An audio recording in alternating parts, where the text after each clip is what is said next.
Breaking news చూస్తున్నాం. కేంద్ర మంత్రి బండి సంజయ్ కొడుకు హనీ ట్రాప్ లో పడ్డారు. బండి భగీరథ్ లక్ష్యంగా మైనర్ అమ్మాయి ప్రేమ వల విసిరింది. అయితే కరీంనగర్ పోలీసులకి ఆశ్రయించారు బండి భగీరథ్ ఫిర్యాదుతో కేసు నమోదు చేశారు కరీంనగర్ 2 టౌన్ పోలీసులు. Under section 308 of 5, 331 of 2, 61 of 2, red with 3 of 5 సెక్షన్ల కింద కేసు కూడా నమోదైంది. ఒక మహిళ తన మైనర్ అమ్మాయిని అడ్డు పెట్టుకొని హనీ ట్రాప్ లో దించే ప్రయత్నం చేసింది అని ఆయన కంప్లైంట్లో పేర్కొన్నాడు. దీని ఆధారంగా కరీంనగర్ 2 టౌన్ పోలీసులు కేసు నమోదు చేశారు. అయితే 5 కోట్ల రూపాయలు డిమాండ్ చేశారని చెప్పి ఆ కంప్లైంట్లో పేర్కొన్నారు బండి భగీరథ్.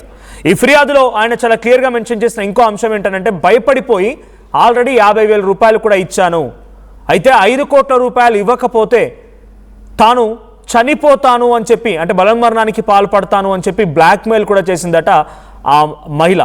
సో ఒక మైనర్ తన కుమార్తెను అడ్డుగా పెట్టుకొని బండి భగీరథ్ని ఇబ్బందులకు గురి చేసే ప్రయత్నం చేసింది. సో బండి భగీరథ్ గతంలో కూడా ఇటువంటి సంఘటనలు ఈ కుటుంబం పాల్పడింది. వారి మీద గతంలో కూడా నిర్మల్లో ఓ కేసు నమోదైంది. So we are a group of friends, మేమంతా ఫ్రెండ్స్గా ఉండేవాళ్ళం, మమ్మల్ని నమ్మించి ఈ రకంగా వాళ్ళు ఇది చేశారు, మమ్మల్ని ఇబ్బంది పెట్టారు. సో నన్ను పదే పదే ఇబ్బందులు పెడుతూ ఉండేవారు, డబ్బులు అడుగుతూ ఉండేవారు, 5 కోట్ల రూపాయలు ఇవ్వకపోతే చనిపోతాము నీ పేరు రాసి అని చెప్పే రకంగా వాళ్ళు బ్లాక్మెయిల్ కూడా చేస్తున్నారని బండి భగీరథ్ పేర్కొన్నారు. సో ఆ ఎఫ్ఐఆర్ కాపీ కూడా మీకు ఆర్టీవీ స్క్రీన్పై కనబడుతుంది. Under section 308 of 5, 351 of 2, 61 of 2, red with 3 of 5 ఈ సెక్షన్ల కింద కరీంనగర్ 2 టౌన్ పోలీసులు ఎఫ్ఐఆర్ నమోదు చేశారు. అయితే ముగ్గురు పైన, ఆ కుటుంబంలో ముగ్గురు పైన బండి భగీరథ్ కంప్లైంట్ ఇచ్చారు. అటు తండ్రి, తల్లి అండ్ అమ్మాయి ముగ్గురు పైన కంప్లైంట్ ఇచ్చారు. సో వాళ్ళు గతంలో ఆయన ఆ కంప్లైంట్లో చూస్తే under the guise of friendship and social association they invited me and my friends and family friends to their family functions. So group of ఫ్రెండ్స్గా ఉన్నాము, అంతవరకు బాగానే ఉంది. మమ్మల్ని చాలా వరకు నమ్మించే ప్రయత్నం చేశారు. వాళ్ళ ఇంటికి పిలిచేవారు, వాళ్ళతో పాటుగా ఫంక్షన్స్కి, వాళ్ళ ఫ్యామిలీ ఫంక్షన్స్కి వెళ్ళే వాళ్ళము.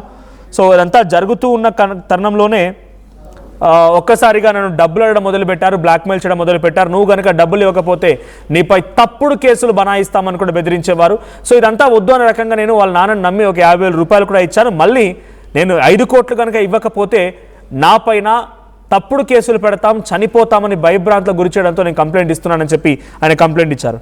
సో దీనికి సంబంధించి మరిన్ని అప్డేట్స్ ప్రతినిధి చంద్రశేఖర్ అందిస్తారు.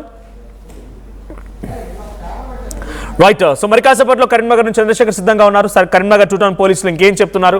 సో ఈ ఎఫ్ఐఆర్ ఆధారితంగా వారిని అరెస్ట్ చేసే అవకాశం ఉందా, ఎలా ఉంటుందో చూడాలి. సో మీరు విజువల్లో చూడొచ్చు బండి సాయి భగీరథ్. సో ఆయన ఇచ్చిన కంప్లైంట్ ఆధారితంగా నిన్న సాయంత్రమైన కంప్లైంట్ ఇచ్చారు, ఎఫ్ఐఆర్ కూడా నమోదైంది. సో ముగ్గురు పైన ఎటువంటి చర్యలు తీసుకుంటారో చూడాలి. ఎస్ చంద్రశేఖర్, ఏం జరిగింది? ఏకంగా ఒక కేంద్ర మంత్రి కుమారుడే హనీ ట్రాప్లో పడిపోయారు. సో ఒక మహిళ తన మైనర్ అమ్మాయిని అడ్డుగా పెట్టుకొని భగీరథ్ని డబ్బులు డిమాండ్ చేయడం మొదలుపెట్టింది. 50,000 ఆల్రెడీ భయపడిపోయి ఇచ్చాడు. వాళ్ళు నమ్మించడం కోసం పలుమార్లు వాళ్ళ ఫ్యామిలీ ఫంక్షన్స్కి పిలిచేవారు, దైవ దర్శనాలకు కూడా వెళ్ళారన్నట్టుగా కంప్లైంట్ రాసుకొచ్చాడు భగీరథ్. సో ఇప్పుడు భగీరథ్ ఇచ్చిన కంప్లైంట్ ఆధారంగా పోలీసులు కేసు నమోదు చేశారు. సో ఇంతకీ వారిపై ఎటువంటి చర్యలు ఉండబోతున్నాయి, వాళ్ళపై ఎటువంటి యాక్షన్ తీసుకునే అవకాశం ఉంది?